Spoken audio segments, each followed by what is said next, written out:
Well, folks, today I'd like to ride Handsome again. He's been off for about 3 weeks since the last video, and I just wanted to see where he was at, and that's why you'll see him leaving the barn in the beginning of the video, and then watch my left hand and watch his ears.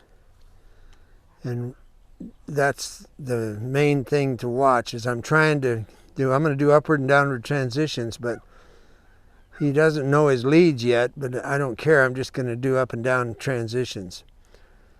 So the main thing is to watch where I put my left hand, on the neck as opposed to up on the saddle horn.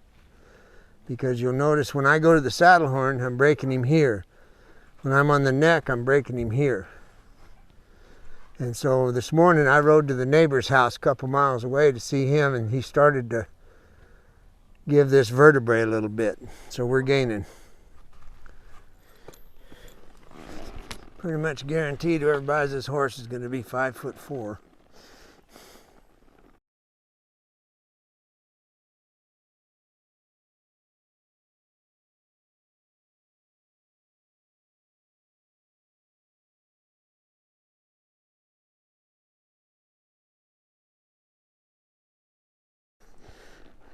I used my hand on the split rein several different ways. In this particular situation, I got him like I do when I'm roping. And the reason is so that I can slide up and down the neck. I'm going to shorten up the rein again, and I'm going to get the horse walking. And I'm at a point with this horse where I'm not giving with my hand until he starts to give, and then I give back about 2 inches. And so my hand is moving on the neck. I can feel it when he gives.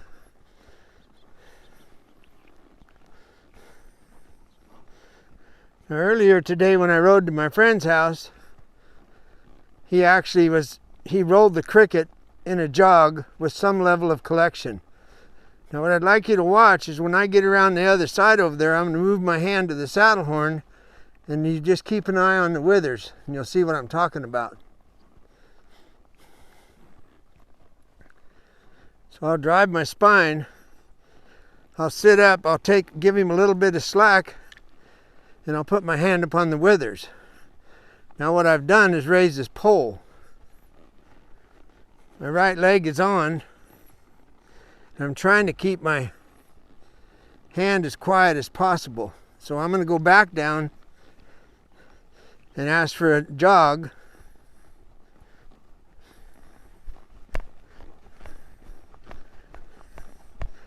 And I'm going to shorten up my rein because now you watch his nose, and you're going to watch him melt into this. I don't know if you can see it, but I can feel it. When I get over there, I'm going to go down to a walk and just keep an eye on my left hand.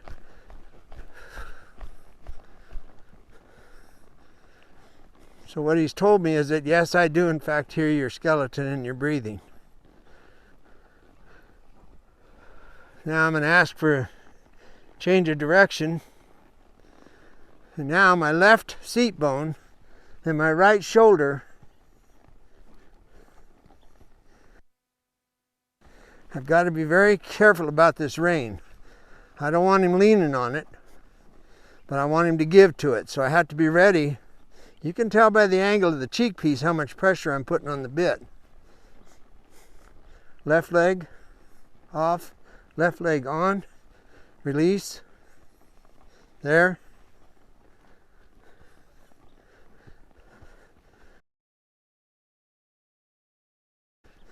I know you're probably tired of hearing this, but I anticipate in a year he'd be really light. And I'm not being smart. I'm just telling you if I was to keep owning this horse, in a year from now, he'd be really nice and light. So the jog.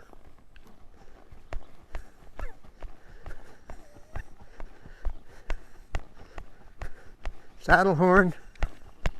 Head comes up. I fed him a little bit of rein. My left leg is still driving him. Left leg looking. There's a break in the neck.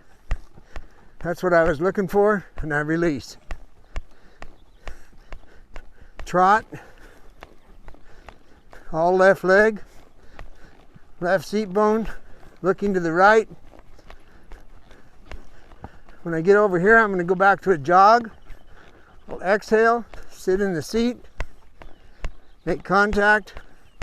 Now I'm going to walk. Now stop and ask him to walk backwards. Okay. That's where we're headed now. That's the next phase. He's not bothered.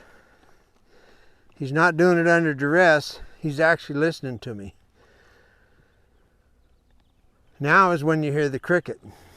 So I'm going to say, excuse me, we got to get back to work. Turn. No, reach with your foot. Thank you. Now shift the weight back and turn the horse. Jog. He's lighter this direction for whatever reason. You watch right there, you'll see it. Right leg on. Right leg on. Shorten the rein. He's trying to leave the country.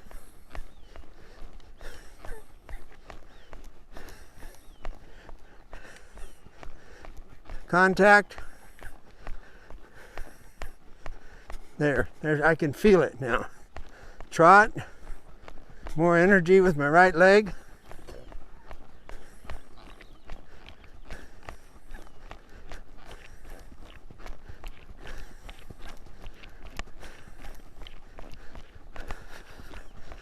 Now as I go around the circle here, it'll be all right foot. And I'll ask,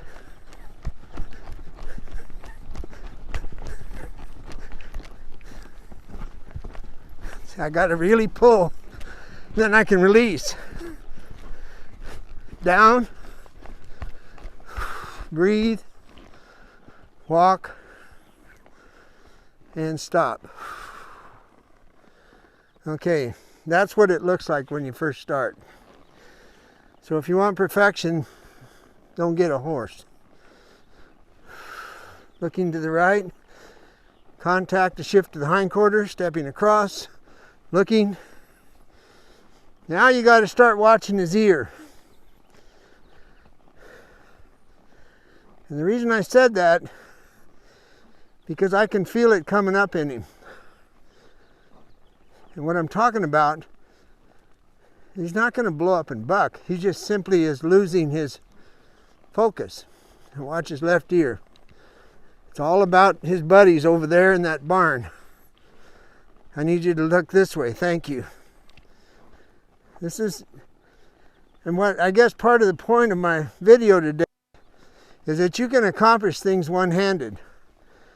Now, you see how my hand is. I know that his mind is starting to wander, so I'm going to trade to the flat hand, which means I can cheat on the inside rein, which is what I'm doing. It's all fair. Impulsion.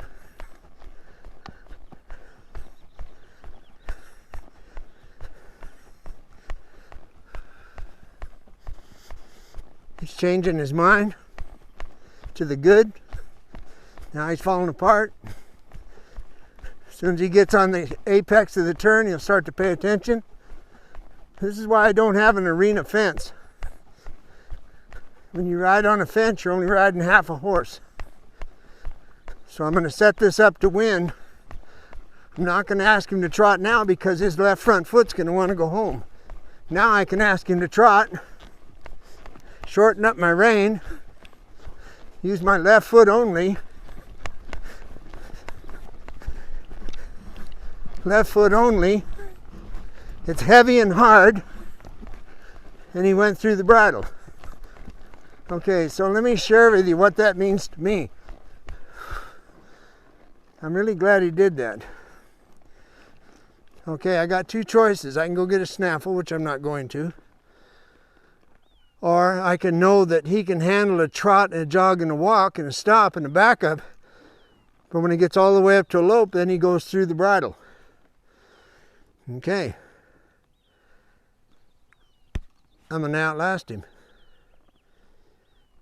He'll decide that my foot is more important than his brain going back to the barn. I'm not going to drill him for 2 hours here to get it. I'm going to get it over the next 106 miles. That's the way I approach a horse like this. When I got him, he was cold-jawed and dead-sided. And he was ridden incorrectly English. There's nothing wrong with English riding, but it's no different than Western riding. If you do it incorrectly and there's no release, then a horse gets cold-jawed and dead-sided. So that's where we're at. Now when I leave here and he's no longer mindlessly wandering in a circle, he's going to free up. So I'm going to walk, trot, and lope out of here and then go across the top and he'll be fine. Because in his brain, he knows we're no longer mindlessly wandering. This is the same as lunging it turned into. When he first started, he was like, cool, what do you need? Well, I had about 7 quality minutes with him. I don't care. It's only 5. That's how it works.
I guess the reason I came back was to let him know he can come back without being bothered.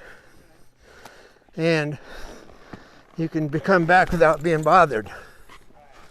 So there you go.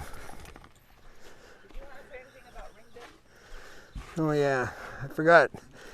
A guy's got a hold of me twice about ring bits. He wanted to know how much I knew about them, do a video on them.